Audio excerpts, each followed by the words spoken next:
Bonjour à tous, on est le vendredi 4 janvier et il pleut toujours, voilà, comme vous voyez. Aujourd'hui le programme c'est la visite des tombeaux qu'il y a autour de Hué. Donc si vous avez regardé la vidéo hier, Hué c'est une cité impériale, donc les empereurs se faisaient construire des tombeaux en dehors de la ville qui leur servaient aussi de résidence secondaire de leurs vivants. Donc il y en a certains qui ont l'air d'être vraiment des mini palais, ça a l'air assez curieux.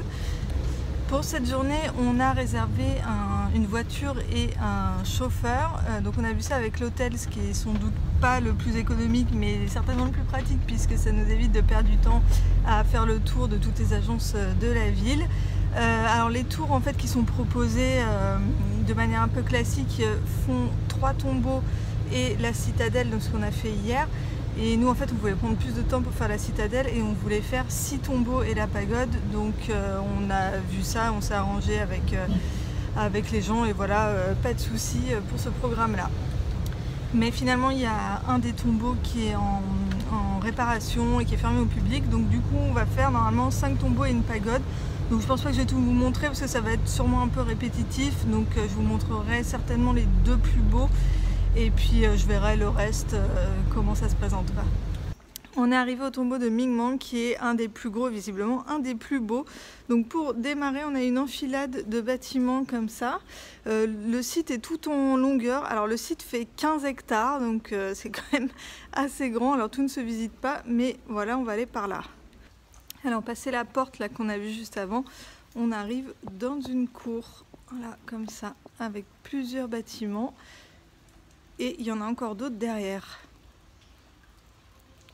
On continue de passer les bâtiments les uns après les autres et là on arrive sur un petit jardin avec des bassins et un bâtiment dans le fond. Donc on continue et ça y est, cette fois on est au bout. Donc après le dernier bâtiment, on a des petits jardins comme ça, encore des bassins, des portes et tout au fond il y a le mausolée, mais le mausolée est fermé donc personne ne peut y rentrer, enfin il est scellé en fait, voilà. Personne ne peut y rentrer. Alors tous les bâtiments qu'on a vus c'est principalement des temples et il y a quelques pavillons. Là celui où on est en ce moment c'est juste un pavillon. On est arrivé au tombeau de Tuduk, donc c'est le deuxième qui est très grand et en fait c'est le dernier qu'on fait de la journée. On a fait tous les autres entre temps. Et alors regardez ça, ça a l'air trop stylé. Le site est visiblement très très grand. Je pense qu'on va passer un petit moment dedans et que ça va être assez chouette. Donc quand on rentre, on a le lac comme ça qu'on longe au départ et là on va rentrer dans le temple qui se trouve en face du lac. Voilà.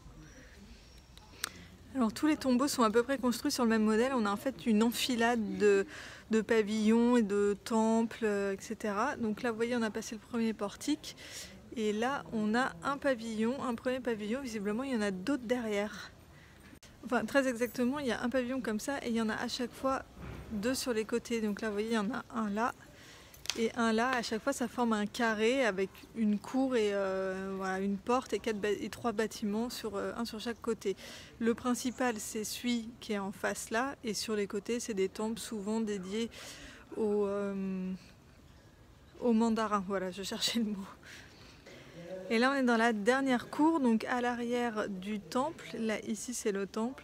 Sur le côté là, alors c'est dommage qu'on ne voit pas, en fait on peut pas filmer à l'intérieur des bâtiments, mais c'est le théâtre. Donc il y a le balcon en bois où venait l'empereur pour voir les représentations. Et ici il y a un autre bâtiment mais qui est en restauration. Et derrière il y en a encore un autre. Voilà, donc là on a fait le tour du temple et on va se diriger maintenant vers le mausolée. Alors sur ce site tout n'a pas été complètement reconstruit et restauré, puisque là vous voyez c'est le quartier des concubines et en fait c'est juste des ruines quoi. Il y a des restes de murs un petit peu, sans doute des restes de piliers. On est arrivé devant l'entrée du mausolée, mais alors il y a des escaliers là, je vous explique même pas, c'est gigantesque, c'est immense. Ça monte assez haut, alors là on voit rien, là c'est complètement surexposé par derrière. Maintenant il veut pas faire le focus derrière. En fait on voit le gros bâtiment là derrière, tout au fond des escaliers. Et en haut des escaliers, avant de passer la première porte, on a, donc dans tous les mausolées là qu'on a fait c'était pareil, on a des petites statues et à chaque fois c'est les mêmes. Donc un éléphant, un cheval et puis des petits bonhommes, des petits mandarins. Donc on a les petites statues comme ça sur chaque côté et ensuite On a donc à chaque fois pareil, hein, dans tous les tombeaux qu'on a fait, c'était exactement la même chose. On a un premier portique avec une hop, ici là vous voyez il y a une grosse stèle avec la biographie de l'empereur qui est enterré ici.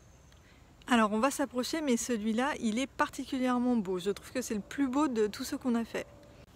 Le voilà d'un peu plus près. Franchement il est super beau, hein. Donc là je suis passée de l'autre côté, là c'est l'arrière et il y a une cour avec 2 obélisques, donc un de chaque côté, hop, un là et un là. Et en face on a de nouveau, donc on a un petit jardin d'abord et tout au fond là vous voyez il y a une autre porte avec certainement une autre cour derrière. Donc voilà la porte de plus près et je pense que derrière c'est pas une cour, c'est en fait les tombes. Donc c'est bien ça derrière la salle, là juste avant c'était bien les tombes et là on est au tombeau de la reine. Cette fois par contre il n'y a pas de cour, on va tomber directement sur la tombe. Il y a un petit labyrinthe en fait derrière la porte et c'est là où on trouve la tombe. Donc ça y est, on a fini les tombeaux et pour terminer la journée on est à la pagode de la Dame Céleste.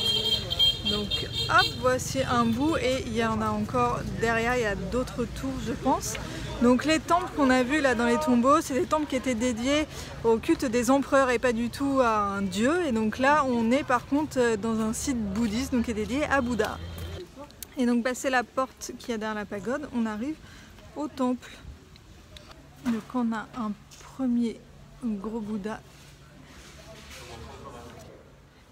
Et ensuite on a l'intérieur avec l'autel. Et à l'arrière du temple, il y a un petit jardin avec plein de bonsaïs. Bon, nous voici rentrés. Et au final, on est très content du tour personnalisé qu'on a fait, puisque en fait, au départ, ce que proposait l'hôtel et ce qui est sans doute proposé dans toutes les agences de la ville, c'était un tour sur une seule journée pour visiter la cité impériale qu'on a faite hier et 3 tombeaux et la pagode. Et on s'est dit qu'en fait ça allait être un peu chargé et je pense qu'on a eu raison puisqu'au final nous la cité impériale hier on a quand même mis plus de 3 heures à la faire alors que quand on est avec un groupe on n'a pas le choix de rester dans le temps imparti qui est demandé par le guide. Et en plus de ça on voulait visiter d'autres tombeaux que les 3 qui étaient proposés. Alors après, ceux qu'on a fait en plus, ils sont moins beaux que les 3 les plus connus qui sont proposés dans les tours. Mais d'un autre côté, il y a aussi moins de monde, voire personne. Donc bon, voilà, on est quand même assez content d'avoir fait tout ça aujourd'hui. Au final, ça fait quand même une bonne journée puisqu'on est parti à 8 h et on est revenu à 16h15. Et alors si jamais ça vous intéresse, si vous regardez cette vidéo parce que vous préparez un voyage au Vietnam, je vais vous dire ce qu'on a fait, parce que là je vous ai montré que 2 des 5 tombeaux qu'on a fait. Donc laissez-moi retrouver la carte, voilà. Donc au départ on a fait le tombeau de Minh Mang, donc c'est le premier que je vous ai montré, celui-là. Ensuite on a fait le tombeau de Gia Long qui lui est tout petit. Ensuite on a fait le tombeau de Khai Dinh. Alors celui-là je regrette vraiment de ne pas l'avoir filmé parce qu'il est beaucoup plus récent, il date du début du XXe siècle, je crois que c'est vers 1930 il a été achevé. Et du coup il est très différent des autres, donc bon vous le verrez en photo sur l'article du blog, mais malheureusement je ne l'ai pas filmé. J'y ai pas pensé en fait sur le coup. Ensuite on a fait le tombeau de Thieu Tri, donc celui-là il y avait vraiment personne et pourtant il est assez grand, mais en fait il n'est pas très bien rénové. Et ensuite on a fait le tombeau de Tu Duc, donc celui-là c'est le dernier que je vous ai montré aussi, et je crois que c'est tout, 1, 2, 3, 4, 5, c'est ça, et ensuite la pagode. Alors on ressort pour manger, l'hôtel est hyper bien placé parce qu'il est vraiment très très central, en plus il est pas loin de la cité impériale. Et c'est en plus dans une impasse, donc on donne pas sur une grosse rue, du coup on dort quand même assez au calme. Et alors par contre c'est dans un quartier hyper touristique, il n'y a que des hôtels et des restaurants pour touristes et des gros bars. Là vous allez entendre la musique à fond justement des bars qu'il y a sur la route. Donc après Hue c'est pas très gros comme ville, donc là en marchant une dizaine de minutes on retombe sur des rues un peu plus authentiques avec des petites gargotes vietnamiennes et tout. Et Je sais plus, je voulais dire un autre truc mais je me rappelle plus. Ça y est, j'ai retrouvé. Donc je voulais dire que comme c'était une ville qui était très touristique, les gens parlent anglais ici, enfin ils savent vous répondre et expliquer ce qu'ils vendent et dire combien c'est, contrairement à Ho Chi Minh qui est beaucoup moins touristique et du coup là les gens parlent pas anglais. Donc voilà, c'est tout pour aujourd'hui, puis je vous dis à demain, bye bye.